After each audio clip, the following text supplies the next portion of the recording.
다시 한번 인사하겠습니다. 믿음대로 됩니다. 말하는 대로 됩니다. 기도하는 대로 됩니다. 지난번 CBS에서 신천지와 관련해서 신천지에 빠진 사람들이라는 프로그램을 방영했습니다. 이는 한국교회가 신천지로 인한 피해가 심각하게 나타났기 때문입니다. 신천지는 기상천외한 방법으로 교회에 위장하여 등록하고 그리고 기상천외한 방법으로 교회 안에서 세를 불려갑니다. 인천의 한 교회에서는 추수꾼이 그 교회의 전도왕이 되었고 무려 150여 명의 추수꾼들을 그 교회에 전도시킨 일이 있습니다. 추수꾼이 300에서 400 또는 500에서 600명씩 우글거리는 대형 교회도 많다는 점은 전혀 놀라운 일이 아닐 수 없습니다. 이들의 기본적인 포교 방법 중 하나가 바로 꿈 이야기입니다. 한번 들어보십시오. 어느 날 한 여자분이 교회의 권사님에게 이렇게 접근합니다. 혹시 권사님 아니세요? 아니, 어떻게 절을 하세요? 아, 맞군요. 제가 어젯밤에 꿈을 꾸었습니다. 수천 명이 홍수가 나서 쓸려 내려 죽어가는데 제가 그들을 구원하려고 밤새도록 노력을 했는데 그 중에 겨우 딱 한 사람을 구원했는데 그런데 그분이 바로 권사님과 이렇게 똑 닮았군요. 그런데 혹시 지금 권사님의 아들이 감옥에 가 있어 고통을 당하고 있지 않습니까? 아니, 그걸 어떻게 아세요? 어젯밤 제가 꿈을 꾸었다고 했잖아요. 꿈에서 알게 되었어요. 이런 식의 접근법에 대부분의 사람들이 미혹에 빠진다고 합니다. 유사한 방법으로 작은 교회를 신천지 추수꾼들이 점검하여 자신들이 원하는 교육자를 넣고 합법적으로 정통교회를 신천지에서 옮기기도 합니다. 이것을 가리켜 그들은 산 옮기기 전략이라고 합니다. 신천지는 14만 4천 명을 강조합니다. 이를 위해서 끊임없이 노력을 하고 있어요. 자, 왜 그럴까? 그것은 14만 4천이 되어지면 신인합일이 돼요. 많이 들어봤죠? 신과 인간이 합일이 되어 육체가 죽지 않고 영생불사하게 된다라는 것입니다. 이것을 가리켜 우리는 소위 조건부 시한 종말론자라고 합니다. 그래서 이들은 요한계시록을 알아야 된다. 요한계시록을 알아야만 구원을 얻는데 요한계시록에서 강조한 자가 누군가? 바로 이긴 자다. 그 이긴 자가 누군가? 그러면 답은 뻔하게 나오겠죠. 그러니 구원은 어디밖에 없다라는 거예요? 신천지밖에 없다라는 것입니다. 이들이 가르치는 것이 얼마나 허황된가. 여러분, 요즘에는 이제 신천지가 노골적으로 교회에게 1대1 토론을 하재요. 자기들이 이야기하는 것이 명확한 교리가 맞다라고 이야기를 해요. 그래서 이제 요즘에는 신천지의 전문적인 강사들이 있어요. 신천지를 담당하는 교육장, 새로운 사람을 교육시키는 그런 전도사와 같은 사람이 있어요. 이런 사람들이 자신들의 신천지 교리를 가지고 이제 난상 토론을 하는 거예요. 근데 한번 보시겠어요? 얼마나 재밌는지 한번 영상으로 보겠습니다. 그래서 천사가 이렇게 저번에 신천지 네 개의 조직으로 되어 있습니다. 잘 들어보세요. 성경의 에스겔 보면은 이 천사들의 조직이 네 그룹으로 되어 있다 이렇게 나옵니다. 그 그룹이 이제 그룹은 많은 걸 묶은 게 그룹이죠. 그래서 이 그룹에 우두머리로 뭘 뒀냐면 천사장을 뒀습니다. 제가 잠깐만 하나만 더 묻겠습니다. 천사가 아까가 네 그룹으로 있다 이렇게 얘기했어요. 그게 어느 성경에 있습니다. 에스겔서 28장에 있어요. 좀 봐주세요. 에스겔. 이거랑 에스겔서 1장과 2장을 전반적으로 보면요, 이 나와요. 아니 네 그룹으로 돼 있는 게 어떻게 있냐고 그러니까 자꾸 딴 얘기만. 전번에 강사님도 똑같아요. 질문하면 대답을 못해요. 아니 네 그룹 딱 천사가 네 군데 여기는 안 나와요. 안 나온다고 그랬어요. 그럼 안 나온다고 그랬어요. 왜 네 그룹이냐 그러니까 왜 이 성경을 왜 됐냔 말이에요. 네 그룹이요. 그룹이 여기서 그룹을 갖다가 그 그룹으로 하셨어요? 영어에 GROUP 예, 그룹, 예. 근데 저기서 그룹은 그 그게 아니에요. 저기요. 이거 우리 주일학교 애들도 알아요. 이 그룹이라는 거는 한글이나 영어가 아니고 케루빔이라는 히브리어예요. 케루빔. 그거를 피터를 베드로로 번역한 것처럼 케루빔을 그룹이라고 번역. 이거를 그룹으로 알고 있다면 참 묻지도 못할 일입니다. 이거는 진짜. 자, 그렇게 이세겔 1장 보세요. 자, 이것도 모르는 거죠? 일장 예, 계시록. 일장에 그런 내용이 나오는지 한번 보시자고요. 그래서 천사가 이렇게 자, 잘 보세요. 천사가 네 그룹으로 되어 있다. 한 그룹, 두 그룹, 세 그룹, 네 그룹. 성경에 그런 그룹을 이야기하지 않아요? 그 그룹이라고 하는 것이 히브리어를 이야기를 하죠. 자, 그런데 이것뿐만 아니에요. 이들이 가르치는 것 중에 성경에 있다라고 하는데 성경에 없고 성경이 이야기하지 않는 것이 엄청나게 많아요. 그런데도 사람들은 미혹되고 넘어갑니다. 이러한 것들을 보여주고 잘못되었다라고 성경을 이야기를 해도 그들은 전혀 돌이키려 하지 않습니다. 그래서 성경은 우리에게 무엇을 이야기하냐 그러면 이단을 경계하라, 미혹을 우리가 조심하라 이렇게 말합니다. 지금 우리가 할 수 있는 것은 무엇일까요? 예방이 최선입니다. 예방은 10의 노력에 1000의 효과가 나타나지만 치료는 1000의 노력에 10의 효과를 거두기가 어렵습니다. 마치 장티푸스는 음식만 끓여서 먹으면 걸리지 않지만 한번 걸리면 치료가 어려운 것과 똑같습니다. 그래서 모든 성도들은 이단에 대하여 공동의 사명을 가져야 합니다. 우리는 지난주 이단의 미혹에 대해 반석 위에 집을 지어 그리스도의 장성한 분량에까지 이르러야 함에 대해 말씀을 나누었습니다. 그래서 교리를 배우는 일에 집중해야 합니다. 바른 신앙의 뼈대를 세워야 합니다. 그렇다면 교리를 알고 배워야 하는 또 다른 이유들은 어디에 있을까요? 오늘 그것을 말씀을 통해 알아봄을 통해서 바른 신앙의 뼈대를 세움을 통하여서 우리가 하나님을 잘 알아가고 은혜를 누릴 뿐만 아니라 또한 우리의 삶 가운데 있는 수많은 이단의 미혹에서 우리의 교회와 우리의 식구들을 지킬 수 있는 그 은혜가 있기를 축복합니다. 첫 번째는 나의 영혼을 살찌우기 위해서입니다. 한번 따라 하실까요? 나의 영혼을 살찌우기 위해서입니다. 아이가 태어나고 장성하면 엄마의 젖을 띠고 점점 단단한 음식을 먹게 되어집니다. 그로 통해 뼈와 모든 신체 기관이 자라게 되어집니다. 교리는 우리 영혼을 위한 단단한 음식이라 할 수 있습니다. 성도들은 단단한 음식을 계속 먹어가야 합니다. 성경이 말하는 진리를 이해하려면 그저 성경에 있지 정도가 아니라 누구를 통해 들었던 지식이 아니라 하나님의 말씀의 진리를 내 스스로가 한참 곱씹음을 통하여서 분명하게 우리의 영혼이 살찌워져야 한다라는 사실입니다. 히브리서에서 분명하게 경고하는 것은 하나님의 말씀을 파고들지 않으면 어린 아기 수준의 그리스도인으로 남는다는 것입니다. 히브리서 5장 12절에서 14절까지 말씀을 읽어보겠습니다. 시작. 때가 오래되었으므로 너희가 마땅히 선생이 되었을 터인데 너희가 다시 하나님의 말씀의 초보에 대하여 누구에게서 가르침을 받아야 할 처지이니 단단한 음식은 못 먹고 젖이나 먹어야 할 자가 되었도다. 이는 젖을 먹는 자마다 어린아이니 의의 말씀을 경험하지 못한 자요 단단한 음식은 장성한 자의 것이니 그들은 지각을 사용함으로 연단을 받아 선악을 분별하는 자들이니라. 여기서 마땅히 선생이 될 터인데와 젖이나 먹어야 할 말이라는 말에 우리는 좀 주의 깊게 생각해 봐야 합니다. 이 편지를 받고 있는 성도들은 신앙에 있어서 태행하고 있었습니다. 마땅히 선생이 되어야 함에도 불구하고 젖이나 먹는 어린아이 수준에 머물러 있었습니다. 이런 경우가 교회에 얼마나 많은지 몰라요. 분명 선생이 되어 가르쳐야 되는데 아직도 그를 바라보면 어린아이 수준에서 전혀 신앙이 발전하지 못하고 있는 것을 보게 되어집니다. 믿음이 계속 성장하기 위해서는 끊임없이 노력해야 합니다. 그렇지 않으면 안 됩니다. 요즘 청춘 FC라는 프로그램이 있습니다. 안정환, 이을용이 감독으로 나와서 예전에 축구를 했고 축구의 유망주들을 다시 모아서 그들이 다시금 프로축구의 장에 도전할 수 있도록 그 장을 마련해 주는 프로그램입니다. 그들이 가장 많이 하는 게 뭔 줄 알아요? 체력 훈련을 가장 많이 합니다. 그렇게 훈련을 해도 안정한 말이 뭐냐 그러면 45분을 제대로 뛰기 어렵다라는 거예요.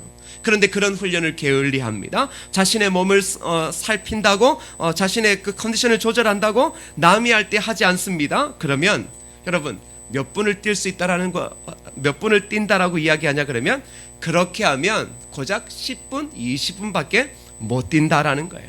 아무리 재능이 있고 천재적인 자질을 가지고 있어도 결국 훈련받지 아니하고 자라나가지 아니하면 아무런 영향력을 발휘할 수 없게 된다는 것이죠. 그래서 우리는 끊임없이 노력해야 합니다. 끊임없이 하나님의 말씀을 배우고 삶에 적용하는 일에 게을러서는 안 됩니다. 사도행전 20장 32절 매우 중요한 말씀을 저와 여러분에게 하는데요. 읽어볼까요? 시작. 지금 내가 여러분을 주와 및 그리와 은혜의 말씀에 부탁하노니 그 말씀이 여러분을 능히 든든히 세우사 거룩하게 하심을 입은 모든 자 가운데 기업이 있게 하시니라.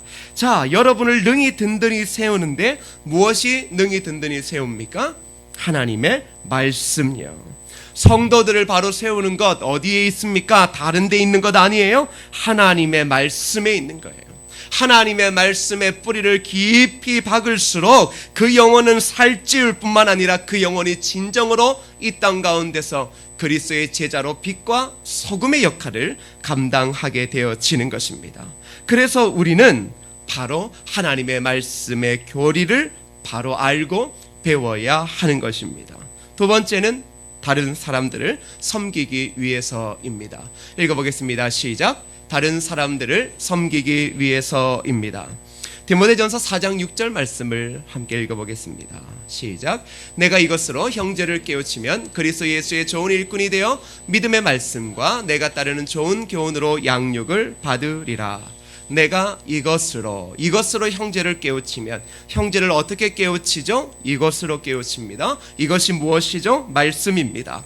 말씀으로 형제를 깨우치면 그리스도 예수의 좋은 일꾼이 되어진다. 다시 말하면 그리스도 예수의 좋은 일꾼을 누구라고 이야기를 합니까? 하나님의 말씀으로 형제를 깨우치는 자들이 예수 그리스도의 좋은 일꾼이라는 겁니다. 그저 열심히 일하는 자를 이야기하는 것 아니에요. 말씀으로 형제를 깨우쳐 장성한 신앙의 분량에 이르도록 노력하는 그 자가 예수의 좋은 일꾼이라는 사실입니다.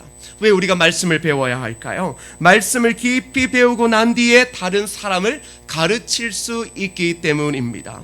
요즘 아이들 한번 양육을 한번 보십시오. 과외도 시키고 학원도 보냅니다. 근데 제가 참 아이러니한 게 있어요. 제가 아이들을 가르칠 수 있는 수학적 능력이 떨어져요. 초등학교 5학년의 문제를 제가 풀 수 있을 거라고 어떻게 생각하세요? 한번 오늘 문과만 다 남아 보세요. 내가 내 아이를 못 가르치는 이유는 여러 가지가 있을 거예요. 그 중에 가장 큰 건 뭘까요? 모르면 못 가르쳐요. 그렇죠? 내가 그 수준이 안 되면 못 가르쳐요.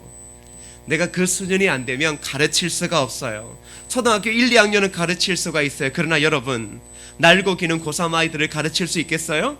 못 가르쳐요. 웬만한 선생도 웬만한 서울의 학교에 1등, 2등 하는 아이들을 가르쳐내기가 쉽지 않아요.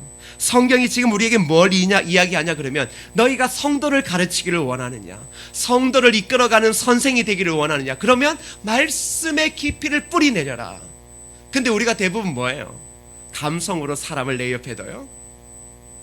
그저 내 어떠한 인간관계의 기술로 사람들을 가까이 둬요. 근데 여러분, 그 사람이 이끌어갈 때 그 사람의 감정이 상해봐요. 그와 함께 있는 사람은 어떻게 될까요? 똑같이 등을 돌려요. 그래서 무서운 거예요. 그러면 어떻게 해야 될까요? 말씀의 뿌리를 내려요. 그래야 바로 가르칠 수 있는 거예요.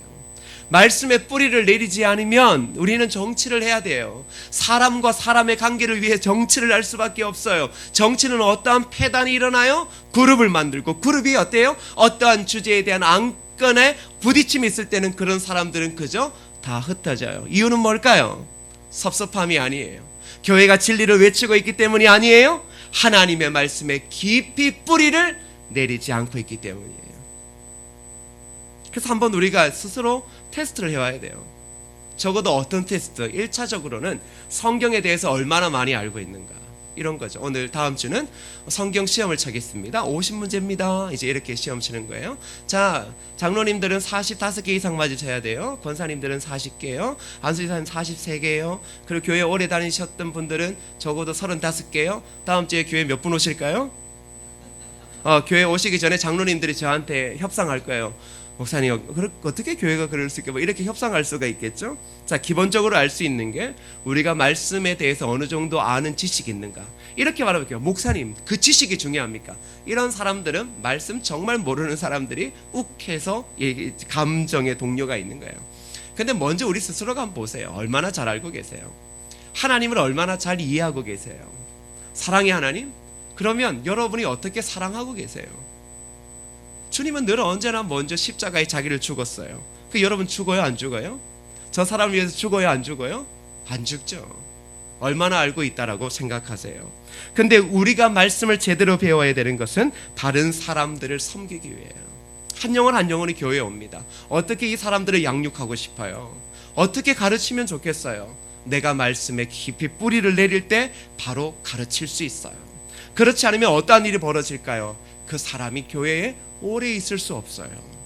한번 보세요. 새 가족이 왔는데 맨날 앉혀놓고 야, 우리 교회는 안 돼. 우리 교회는 안 돼. 저런 사람들 때문에 안 돼. 이것을 끊임없이 1년 동안 이야기해 줘봐요. 그러면 제가 그 새 가족이라면 이런 생각이 들 거예요. 그러면 지는 왜 다니지? 안 되는 교회에 지는 왜 다녀? 뭐 하려고 그럴 것 같으면 예수 믿어? 예수 안 믿는 게 낫지. 그렇지 않아요? 그러니까 바로 가르치려면 뭐가 필요해요? 말씀의 깊이를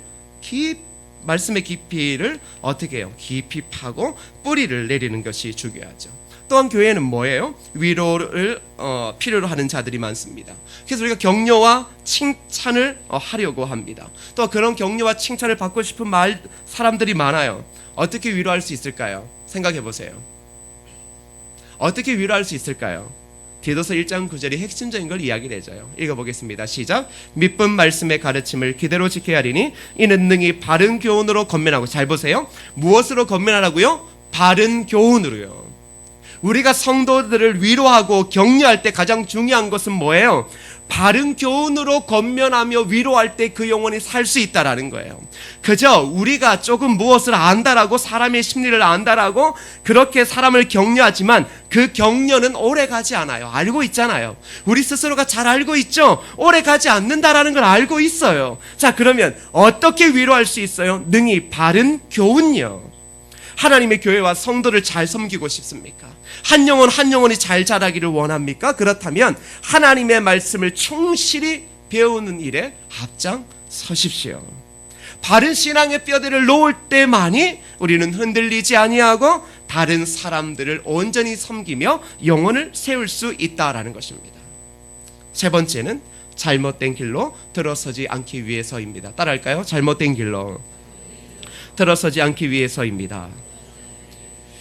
미국 적폐공사 직원들은 위패를 식별하기 위해 어떻게 하느냐 그러면 위패를 분석하는 것이 아니라 새로 나온 돈을 하루 8시간씩 응시하면서 흠을 찾는다고 합니다. 한번 생각해 보세요. 우리는 어떤 위조가 있을 때는 위조를 분석하려고 들 경우가 많습니다. 그런데 이 미국 적폐공사 직원들은 뭐예요? 그날 나온 신권을 하루 종일 응시하면서 흠을 찾는 것입니다. 여러분, 우리가 잘못된 길로 들어서지 않기 위해서 우리가 해야 될 것은 뭐예요? 몇 건의 그들과 관련되어진 이단 서적을 읽는 것 아니에요. 여러분, 이단 서적 한번 읽어보세요. 우리 교회도 그러는 것 같은데, 우리 교회도 그러는 것 같고, 저 교회도 그러는 것 같은데, 그런 생각 드신 적 있어요, 없어요? 안 읽어봐서 모르고 읽어봤는데 그렇게 동조하는 거죠. 자, 읽어봐서 그렇게 느꼈는데 이제 말을 함부로 못하겠죠. 목사님이 어떻게 또 혼낼지를 모르니까. 자, 근데 한번 보세요. 우리가 그때 해야 될 일은 뭐냐 그러면 이단이 무엇인지를 분석하고 하는 거 아니에요. 우리의 수준으로 이단을 분석할 만한 수준이 안 돼요. 그래서 이단은 누가 분석해요? 학자들이 분석하는 거예요. 성경의 박사들이, 교수들이 그걸 분석해요. 성도들은 책을 읽고서 분석을 할 능력이 왜 안 되냐 그러면 바른 신앙의 뼈대가 없기 때문에 어디에서 무엇이 잘못된지를 캐치해내지를 못해요. 그런데 우리는 자꾸 뭘 하냐 그러면 잘못된 길로 들어서지 않기 위해서 이단이 나오면 책 몇 권 읽고 뭐예요? 그래서 무서운 거예요. 책을 딱 읽으면 그것에 막 휩싸이는 거예요. 그리고 막 속에서 분노가 일어나요. 이것이 죄송해요, 무식한 사람들의 첫 번째 표징이에요.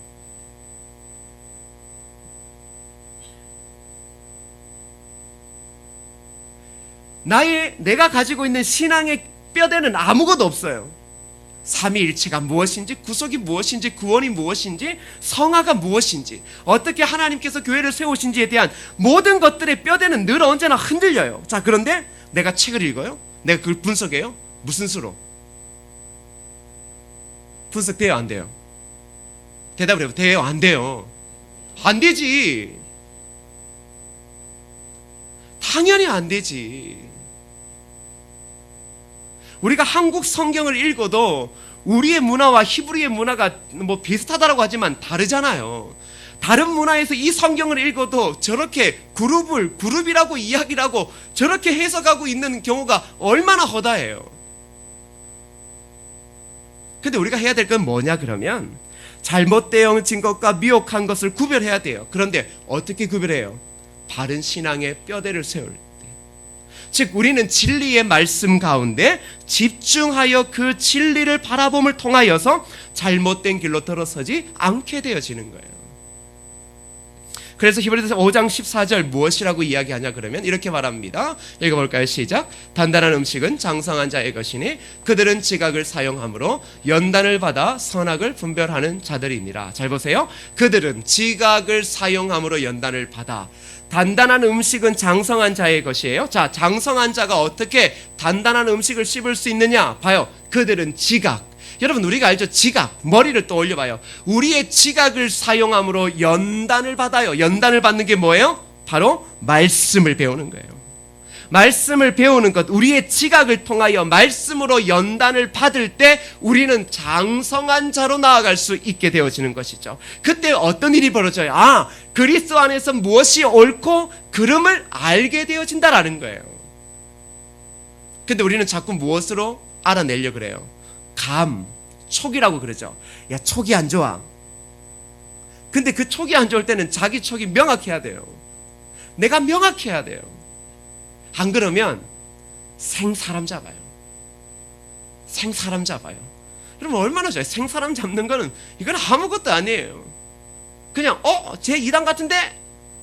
그리고 그 사람이 이단같이 보면 그때부터는 이단처럼 보여요. 여러분도 똑같아요. 우리 목사님 이단 같은데? 라고 생각해서 다음 주부터 앉아서 설교 들어봐요. 이단 같다. 야, 이단 같다. 진짜 저 말을 하다니. 저거는 이단에서 하는 건데? 야, 어떻게 목사님 저런 말을 할 수 있지? 그러니 교회가 어떻게 되어질까요? 피폐해지는 거예요. 이제 앉아서 다리 꼬고 양말에서 보는 거예요. 저 진짜 이단 말 하나 안 하나. 이제 극하고 앉아 있는 거예요. 그러니 예배의 온전한 의미도 없어지고 교회는 분란에 휩싸이게 되죠. 그걸 누가 제일 좋아하겠어요? 교회가 나눠지는 건 마귀 말고 좋아하는 사람이 없어요. 교회가 나눠지고 적이 되어지는 건 뭐 마귀 말고 좋아하는 사람이 하나님이 좋아하시겠어요? 하나님은 늘 언제나 야, 서로 네가 죽어. 야, 네가 십자가에 못 박혀 죽이면 해결될 일 왜 네가 안 죽고 네가 자꾸 살아? 네가 죽으면 될 일을 왜 네가 안 죽고 네가 살아서 자꾸 그렇게 해? 이렇게 얘기하거든요. 네가 죽어. 네가 죽으면 되면 다 문제 해결될 건데 하나님은 계속 말해요. 하나가 되라, 하나가 되라. 근데 우리는 뭐예요? 하나가 안 돼, 하나가 안 돼. 생각이 틀려요. 저 사람 이단 같대요. 저 사람 멀었어요. 자, 이렇게 자꾸 팔을 나누는 거예요. 그러면 교회에 누가 남을까요? 누가 남아? 몇 사람 안 남죠. 이 동네에서 떠날 수 없는 사람들. 60년을 다녔던 사람들은 다녀야지. 어떻게 됐든 간에 나머지는 다 헐헐 날아가는 거지. 교회가 얼마나 많아요. 헐헐 날아가는 거예요. 헐헐. 그리고 뭘 하라는 거예요? 지각을 사용함으로 연단을 받으라는 거예요. 잊지 마세요. 신학은 생각하는 믿음이에요. 생각하는 믿음이요. 끊임없이 성경을 읽으며 하나님의 뜻을 물어야 돼요. 제가 늘 언제나 이야기하죠. 나를 위해서 묻는 거지. 성경을 읽으면서 저 사람을 공격하기 위해 성경을 읽는 사람은 누구예요? 그건 이단을 분석하는 사람. 성도는 그래 읽으면 안 돼요. 죽어요, 성도가. 독약을 마시는 것과 똑같아요. 그런 식으로 성경을 읽으면. 성도는 뭐예요? 말씀 가운데서 자신을 보며 자신을 향한 하나님의 뜻이 무엇인지를 바로 알기 위하여 끊임없이 질문하며 말씀 가운데 서는 거예요. 근데 여러분 한번 보세요.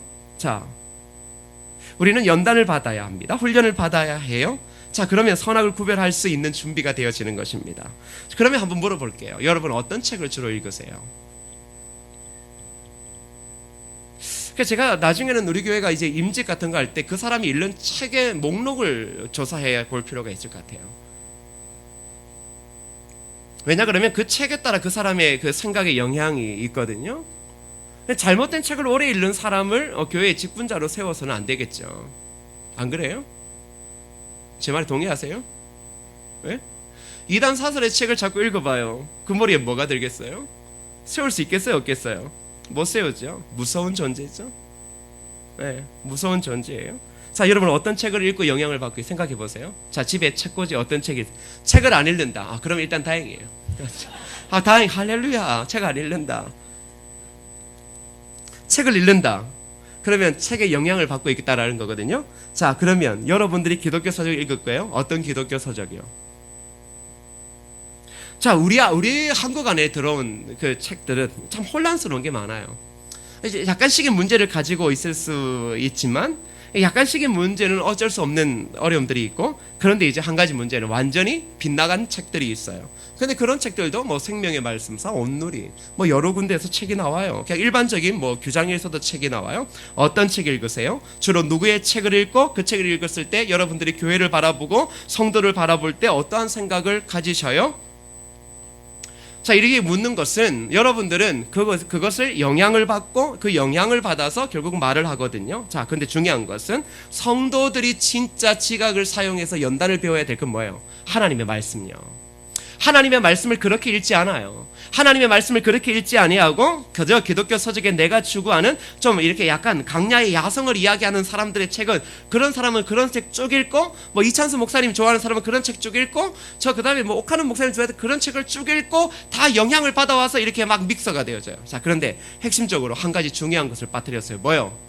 설교는 듣고 책은 읽고 영향은 받아요. 그래서 우리의 입은 살아있어요. 교회가 이러면 안 된다. 목사가 이러면 안 된다. 다 좋아요. 다 좋은데 그러면 하나님의 말씀 앞에서 얼마나 영향을 받고 있냐라는 거죠. 기독교 서적에 영향받는 거 말고 하나님 말씀 앞에서 과연 일주일에 몇 번의 영향을 받고 있어요. 그걸 물어보는 거예요. 몇 번 영향 받습니까? 마음으로 한번 새겨보십시오. 예배의 수를 생각하시지 마시고 진짜 내 지각을 사용하여 하나님의 말씀에 지금 어떻게 연단을 받고 있는가 한번 생각해 보세요. 저는 이런 생각이 들어요. 우리가 핵심보다는 주변 것에 너무 관심을 많이 가지고 있고 몰입하고 있구나. 본질적인 하나님의 말씀에서 누려야 될 은혜보다는 오히려 이것과 조금 떨어져 있는 다른 사람들이 생각하고 느꼈던 것에 우리가 더 많은 영향을 받고 있구나, 이런 생각이 들어요. 뭐 이단도 그렇게 되는 것 아니겠어요? 안 그래요, 여러분? 그래서 여러분, 교회는 이단으로 인해 잘못된 길, 이건 솔직히 역사적으로도 많았는 것처럼 보이지만, 그러나 그것보다 더 큰 어려움이 뭐냐 그러면 바울은 그렇게 얘기했어요. 딴 거 아니에요. 외골수적인 신앙과 성향으로 인해 잘못된 신앙생활이 더욱 위험하다, 이렇게 경고해요. 신기하죠? 우리는 지금 이단을 이야기를 하는데 진짜 무서운 건 뭐냐 그러면 이단으로 인한 폐해가 아니라 그 교회 안의 성도들의 외골수적인 신앙과 그들의 신앙의 성향으로 인해 잘못된 신앙생활이 더욱더 교회의 위기를 초래한다, 이렇게 말하고 있다라는 거예요. 자, 그러면 어떻게 해야 되겠습니까? 우리가 가장 먼저 해야 될 게 뭐예요? 바로 말씀을 바로 배워 신앙의 뼈대를 건강하게 해야 됩니다. 거짓되어지고 잘못된 것에 집중하지 말고 하나님의 말씀에 집중함을 통하여서 분명히 그 말씀이 우리에게 이야기하시는 말을 매일마다 깨달아 느끼고 알고 적용해야 되는 것이죠. 그게 가장 중요한 거예요. 마지막 네 번째는 따라할까요? 생각이 행동을 결정하기 때문이다. 잠언 23장 7절 말씀을 읽어보겠습니다. 잠언 23장 7절 말씀입니다. 시작. 대저 그 마음의 생각이었다면 그 위인도 그러한즉 그가 내가 먹고 마시리라 할지라도 그의 마음은 너와 함께 하지 아니함이라. 자, 그 마음의 생각이었다면 그 위인도 그러한즉, 이렇게 말하죠. 자, 신념이 행동을 결정한다. 많이 들어보셨죠? 생각에서 무엇이 나와요? 행동이 나온다. 잠언의 기자가 동일하게 이야기해요. 우리의 행동은 어디에서 나와요? 생각에서 나와요. 그 사람의 생각에서 행동이 나오고 나오죠. 우리의 말도 행동에서 나옵니다. 그래서 우리 말하죠. 생각이 패배하면 언어도 패배한다. 그러니까 언어가 패배한 사람들을 이제 구조를 조사해 보면 생각이 패배한 사람이에요. 이거는 그냥 일반적인 학자들도 엄청나게 이야기해요. 그래서 뭐 긍정의 힘 이렇게 말하죠. 성경도 동일하게 이야기를 해요. 자, 생각이 패배하면 삶도 패배한다. 삶만 패배하냐? 모든 그 사람이 발을 밟고 있는 모든 일들과 환경이 패배한다. 이렇게 말합니다. 그러면 여러분 생각을 바꿔야 하겠죠. 어떻게 생각을 바꿔야 돼요? 그래서 여러분 뭐 목사님들 그래요. 가서 어디 가서 말씀 들으면 생각을 바꿔라. 선포를 해라. 자, 근데 우리도 믿음의 선포예요. 믿음대로 됩니다. 말하는 대로 됩니다. 기도하는 대로 됩니다. 근데 여러분 중요한 게 있어요. 우리의 입술의 고백이 잘 바뀌어요? 안 바뀌어요? 안 바뀌죠. 생각이 바뀌어야 돼요. 원래는 생각이 바뀌어야 이것이 바뀌어요. 근데 우리는 생각이 안 바뀐 상태에서 이것을 하려 그러니 뭐예요? 충돌이 생기는 거예요. 뭐 말하는 대로 어떻게 돼? 목사님 맨날 사기야. 말하는 대로 안 돼. 왜요? 바뀌지 않은 상태에서 누군가가 그런 바뀌어진 삶의 행동을 요구할 때 사람들은 할 수 있어요? 없어요? 할 수 없겠죠. 할 수 없어요. 성도들도 똑같아요. 그러면 우리의 생각이 바뀌어져야 돼요. 어떻게 바뀌어져야 될까요? 다른 것 없어요? 성경이 말해요. 뭐요? 우리의 생각의 방식을 바꾸는 것은 하나님의 진리뿐이다. 하나님의 말씀의 바른 뼈대 위에 있을 때 우리의 삶의 방식이 달라지고 세상을 바라보는 관점이 달라지고 자녀를 양육하는 방식, 일을 하는 방식, 사업하는 방식을 바꾸며 미래와 과거에 대할 생각하는 방식을 바꾸고 결국은 우리의 자신을 바꾸더라는 거예요. 하나님은 그 백성들에게 믿음의 삶을 요구하십니다. 그 믿음의 삶은 하나님의 일하심에 대한 기대입니다. 어떻게 하나님이 일하심에 대한 기대를 가질 수 있겠습니까? 다른 것 아니에요. 하나님의 말씀이 우리의 생각을 바꿀 때예요. 그때 홍해 앞에 서 있어도 하나님께서 홍해를 가르시든지 홍해를 날게 하시든지 아니면 뭐 거대한 독수리를 보내시든지 무엇인가 하나님은 일하실 것이다 라고 하는 기대를 언제 가지게 되어져요? 말씀을 통해 우리의 생각이 바뀔 때예요. 그래서 하나님의 말씀의 뿌리를 깊이 내리는 것이 매우 중요한 것입니다. 사랑하는 성도들, 말씀을 맺읍시다. 지난주 이번주 이단 경계주의를 통해서 우리는 2주간 바른 신앙의 뼈대와 관련되어진 걸 이야기를 합니다. 뼈대는 하나예요. 말씀 하나뿐이에요. 말씀 가운데 우리의 자신을 드릴 뿐만 아니라 경건에 힘쓰기를 하루만 노력해야 될까요? 아니면 죽을 때까지 노력해야 될까요? 그래요. 경건에 힘쓰기 위해서 노력을 엄청나게 해요. 운동하는 아이들 늘 얘기하잖아요. 보세요. 하루라도 아침에 늦게 일어나는 아이들 없어요. 일어나면 달리기 하고 줄넘기 하고 하루 종일 뛰어다녀요. 야, 좀 쉬어라 해도 뛰어다닐 수밖에 없어요. 그래도 컨디션 유지하며 실력 올리기가 어려워요? 쉬워요? 어렵죠. 근데 하나님 말씀은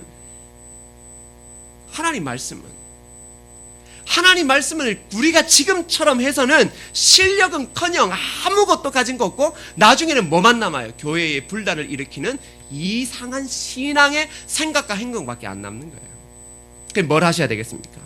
경건에 힘쓰기를 노력하십시오. 말씀의 뿌리를 여러분 다시금 깊이 내리셔야 합니다. 뿌리가 깊을수록 흔들려요? 안 흔들려요? 흔들리지 않습니다. 그러기에 날마다 경건에 힘쓰기를 노력하십시오. 왜요? 하나님을 알아가면 알아갈수록 그때야 우리의 삶이 진정한 풍성한 은혜를 누릴 수 있기 때문입니다. 이단의 도전이 거세집니다. 어떻게 하시겠어요? 어떻게 대항하시겠어요? 다른 것 아닙니다. 진리인 말씀 앞에 여러분의 지각의 연단을 받아 단단한 음식을 먹는 것을 즐겨하십시오. 그럴 때 우리는 단순하게 이단만 이길 수 있는 것이 아니라 그 말씀 가운데 깊이 들어가면 우리를 사랑하시고 축복하시는 하나님을 봄을 통하여서 하나님에게로부터 오는 진정한 은혜를 누리게 되어질 것입니다. 우리 모두가 그 하나님의 말씀에 그 풍성한 은혜를 누릴 수 있기를 축복합니다. 아멘.